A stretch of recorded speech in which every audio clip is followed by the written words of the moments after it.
বন্ধুরা, সবার শেষে পড়া কিষ্কিন্ধা পর্ব তোমাদের কেমন লেগেছে? এরপরে কি পর্ব মনে আছে তো? সুন্দরাকাণ্ড। এর আগে যথাক্রমে আমরা পড়ে নিয়েছি আদিকাণ্ড, অযোধ্যাকাণ্ড, অরণ্যকাণ্ড এবং কিষ্কিন্ধাকাণ্ড। আজকে আমরা পড়ব এরপরের সুন্দরাকাণ্ড। মহর্ষি বাল্মীকি রচিত রামায়ণ ছিল সংস্কৃত ভাষায়। তারই বিভিন্ন ভাষায় বারবার করে এই রামায়ণের অনুবাদ হয়েছে। বাংলা ভাষায় এই রামায়ণের যে অনুবাদ হয়েছিল তারই প্রত্যেকটি পর্বের একটি সারসংক্ষেপে নতুন রামায়ণ রচনা করেছিলেন যোগীন্দ্রনাথ সরকার। এই বইয়ের প্রত্যেকটি তথ্য যে সত্য তার প্রমাণস্বরূপ এই বইটি স্কুলে পড়ানো হয়। সত্য নির্ভরতার জন্যই এই বইটি স্কুলের পাঠ্য বই হিসেবে বিবেচিত হয়েছে। সেই বই থেকেই আমি তোমাদেরকে লাইন বাই লাইন পড়ে শোনাচ্ছি রামায়ণের গল্প। তো আজকের পর্ব হলো সুন্দরাকাণ্ড। তো চলো, দেরি কিসের জন্য, শুরু করা যাক। পর্বত হইতে লাভ দেবার পূর্বে হনুমান তাহার দেহ ফুলাইয়া এমন ভয়ঙ্কর করিয়া তুলিল যে কাহার সাধ্য সেদিকে চায়।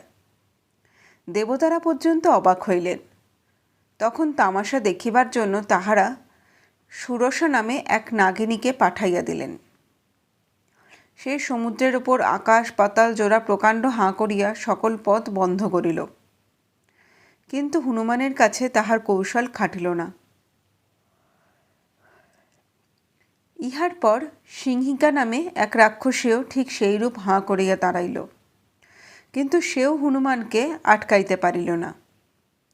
হনুমান রাক্ষসীর পেটের ভিতর ঢুকিয়া নাড়ি ভুড়ি ছিঁড়িয়া বাহির হইয়া গেল। শেষে সেই 100 যোজন সমুদ্র পার হইয়া হনুমান যখন লঙ্কায় উপস্থিত হইল তখন বেলা প্রায় শেষ হইয়াছে। সন্ধ্যার পর সে মর্কটের ন্যায় ছোট আকার ধারণ করিয়া লঙ্কার প্রতি ঘর বাড়ি বাগান বাগিচা খোঁজ করিতে লাগিল। রাবণের অন্দরে ঢুকিয়া হনুমান তো একেবারে অবাক।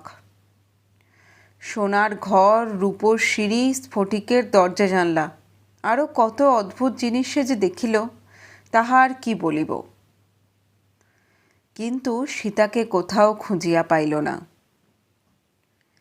শেষে অশোকবনে আসিয়া হনুমান দেখিল কয়েকটা রাক্ষসী একটা মেয়েকে ঘিরিয়া রহিয়াছে, আর মেয়েটি মাথা নিচু করিয়া কাঁদিতেছে। হনুমানের আর বুঝিতে বাকি রহিল না যে যাহার সন্ধানে সে লঙ্কায় আসিয়াছেন ইনি সেই সীতা। কিন্তু হঠাৎ সীতার কাছে না গিয়ে সে একটা শিশু গাছের ওপর লুকাইয়া রহিল। তারপর সুবিধা মতো তাহার সহিত দেখা করিয়া রামের কথা বলিল। রামের নাম শুনিয়াই সীতা চমকাইয়া উঠিলেন। সীতা কিন্তু সহসা হনুমানকে বিশ্বাস করিতে পারিলেন না। তাহার ভয় হইল, হয়তোবা রাবণী ছল করিয়া তাহাকে ভুলাইয়া আসিয়াছে। যাহা হোক, শেষে রামের আংটি দেখিয়া তিনি বুঝিলেন যে সে সত্য সত্যই রামের চর। তখন রামের দুঃখ চাপিয়া রাখা সীতার পক্ষে অসম্ভব হইল। তাহাকে কাঁদিতে দেখিয়া হনুমানও কাঁদিতে লাগিল। অবশেষে সে সীতাকে নানা প্রকারে সান্ত্বনা দিয়া রামের বিশ্বাসের জন্য তাহার মাথার মণিটি চাহিয়া লইয়া বিদায় গ্রহণ করিল। সীতার তো সন্ধান হইল, হনুমানের লঙ্কাতে আর কোনো কাজও ছিল না। কিন্তু শুধু শুধু না ফিরিয়া সে রাবণের অশোকবন নামের সুন্দর উদ্যানটি নষ্ট করিতে লাগিল। যাহারা প্রহরী ছিল তাহাদের কেহ কেহ হনুমানের হাতে মারা পড়িল, কেহ বা পলাইয়া প্রাণ বাঁচাইল। সংবাদ পাইয়া রাবণ অনেক রাক্ষস সৈন্য সঙ্গে দিয়া আপনার পুত্র বীরবর অক্ষয়কে পাঠাইয়া দিলেন। অক্ষ 8 ঘোড়ার রথে চড়িয়া যুদ্ধ করিতে আসিয়াছিল।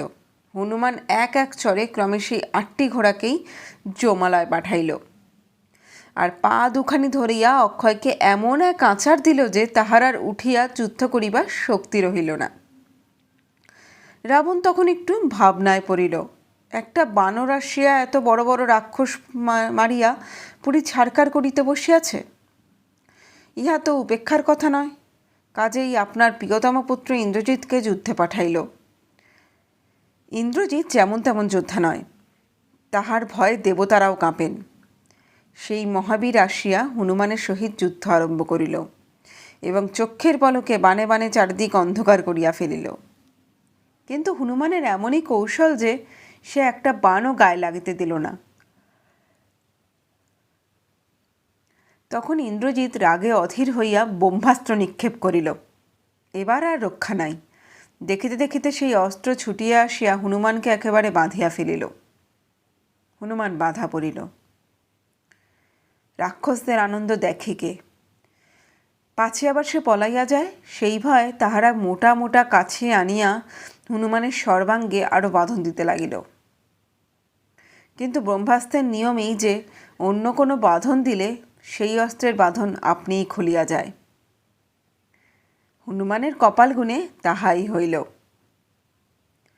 তথাপি মজা দেখিবার জন্য সে চুপচাপ পড়িয়া রহিল আর মনে মনে হাসিতে লাগিল। এইরূপে বাঁধিয়া রাক্ষসেরা তাহাকে টানিয়া রাজসভায় লইয়া গেল। হনুমানের মুখে কথাটি নাই, সে কেবল মিটমিট করিয়া দেখিতে লাগিল রাবণ রাজাটা কেমন। কিন্তু রাবণ তাহার ওপর হাড়ে হাড়ে চটিয়াছিল, তাই নিজে কোনো কথাই কহিল না। তাহার ইঙ্গিতে মন্ত্রী প্রহস্ত হনুমানের পরিচয় জিজ্ঞাসা করিল এবং কেনই বা সে অশোকবন নষ্ট করিয়াছে তাহা জানিতে চাহিল। হনুমান রাবণের দিকে চাহিয়া বলিল, তোমার সহিত দেখা করিবার প্রয়োজন ছিল, তাই তোমার বাগান ভাঙিয়াছি। আমি হনুমান, কিষ্কিন্ধার রাজা সুগ্রীবের দূত, রামের সেবক। তুমি এত বড় রাজা, তোমার এ কেমন দুর্বুদ্ধি যে পরের স্ত্রী চুরি করিয়া আনিলে? যদি ভালো চাও মানে মানে রামের সীতা রামকে ফিরাইয়া দাও, নচেত কিছুতেই তোমার রক্ষা নাই। রাবণের আর সহ্য হইল না। সে রাগে কাঁপতে কাঁপতে হুকুম দিল, এখনই এই বানরটাকে কাটিয়া ফেলো। রাবণের ছোট ভাই বিভীষণ সেখানে ছিল। সে বলিল, এই বানর দূত মাত্র, দূত অবদ্ধ, ইহাকে বরং অন্য কোনো রূপ দণ্ড দিতে পারেন। রাবণ বলিল, বেশ, সেই ভালো। তোমরা এক কাজ করো, উহার লেজে আগুন ধরাইয়া দাও। তখন রাক্ষসেরা ন্যাকড়ার তেল মাখাইয়া হনুমানের লেজে জড়াইতে আরম্ভ করিল। যত জড়ায় হনুমানের লেজ ততই পারিয়া চলে। লেজ শেষে আকাশে গিয়া ঠেকিল। তখন রাক্ষসেরা তাতে আগুন ধরাইয়া দিল। সেই আগুন যে কতটা জোরে জ্বলিয়াছিল এবং তাহা দেখিয়া রাক্ষসেরা যে কতগুলো দাঁত বাহির করিয়া হাসিয়াছিল তাহা সহজেই বুঝিতে পারো। শুধু তাহাই নয়, সেই অবস্থায় তাহারা হনুমানকে বাঁধিয়া লইয়া লঙ্কার রাস্তায় রাস্তায় ঘুরিতে লাগিল। এই সংবাদ সীতার কানে পৌঁছতে বিলম্ব হইল না। সীতা কাতরভাবে প্রার্থনা করিতে লাগিলেন, হে অগ্নিদেব, তুমি হনুমানকে রক্ষা করো, তাহার গায়ে যেন তাপ না লাগে। অগ্নিদেবের কৃপায় হনুমানের কোনোই অনিষ্ট হইল না। সুবিধা মতো সে আপনার বাঁধন ছাড়াইয়া উৎসাহে বীর মূর্তি ধরিয়া লঙ্কার ঘরে ঘরে লাফাইতে বেড়াইতে লাগিল। অমনি সারা লঙ্কা দাউ দাউ করিয়া জ্বলিয়া উঠিল। কোথায় গেল রাক্ষসদের উল্লাস, আর কোথায় গেল সেই নৃত্য? রাক্ষসেরা তখন প্রাণ লইয়া পলাইতে পারিলে মাঝে। অন্যের কথা কি, স্বয়ং রাবণও হায় হায় করিয়া বুক চাপড়াইতে লাগিল। আগুনের বিস্তার দেখিয়া হনুমানেরও খুব ভয় হইল, কি জানি সীতার যদি কিছু হইয়া থাকে। কিন্তু ঠিক সেই সময় কে যেন বলিল, ভয় নাই, সীতার কিছু হয় নাই।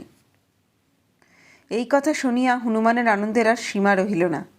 এদিকে সেই আকাশ পর্যন্ত লেজের আগুন নিভাইবার জন্য হনুমান সমুদ্রে গিয়া লেজটি ডুবাইয়া রাখিল, কিন্তু লেজের আগুন নিভিল না। তখন হনুমান ভীত হইয়া সীতার নিকট গিয়া বলিল, মা, আগুন যে নেভে না, কি উপায় করি?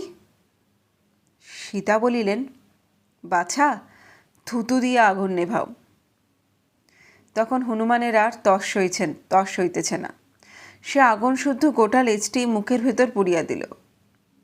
তাহাতে আগুন নিভিল বটে, কিন্তু হনুমানের মুখটি পুড়িয়া চিরকালের মতো কালো হইয়া গেল। সাগরের জলে নিজের মুখ দেখিয়া হনুমানের যে কি দুঃখ হইল তাহা সহজেই বুঝিতে পারো। তারপর সীতাদেবীর নিকট বিদায় লইয়া হনুমান সমুদ্রের তীরে একটা পাহাড়ের ওপর গিয়া উঠিল। আবার সেই ভীষণ লাফ। এক লাফে এপারে আসিয়া হনুমান সকলকে সীতার কথা, রাবণের কথা এবং লঙ্কার ঘরে ঘরে সে কেমন আগুন জ্বালাইয়াছিল সেই সব কথা বলিল। বানরদের তখন কি আনন্দ! উৎসাহে নাচিতে নাচিতে সকলে কিষ্কিন্ধার দিকে চলিল। রাম লক্ষ্মণ সেখানে অতি কষ্টে দিন কাটাইতেছিলেন। দূর হইতে আনন্দ কোলাহল শুনিয়া তাহারা যেন মৃতদেহে প্রাণ পাইলেন। ইহার পর সীতার সংবাদ জানিতে আর কাহারও বাকি রইল না। রাম আনন্দে হনুমানকে জড়াইয়া ধরিলেন এবং সীতার মণিটি লইয়া গলায় পরিলেন। ইহাতে তাহার বুক জুড়াইল বটে, কিন্তু চক্ষু দিয়া দর দর ধারে অশ্রু ঝরিতে লাগিল। সুন্দরাকাণ্ড এখানেই সমাপ্ত হলো। আগামী দিনে তোমাদেরকে শোনাব রামায়ণের লঙ্কাকাণ্ড। আশা করি লঙ্কাকাণ্ড আমরা সবাই এই একই উৎসাহে নতুন করে আবার শুনব। আজ তাহলে তোমাদের আমার চ্যানেলটা সাবস্ক্রাইব করে দেওয়ার অনুরোধ রেখে এখানেই শেষ করছি। তাহলে আজ এখানেই বলছি টাটা।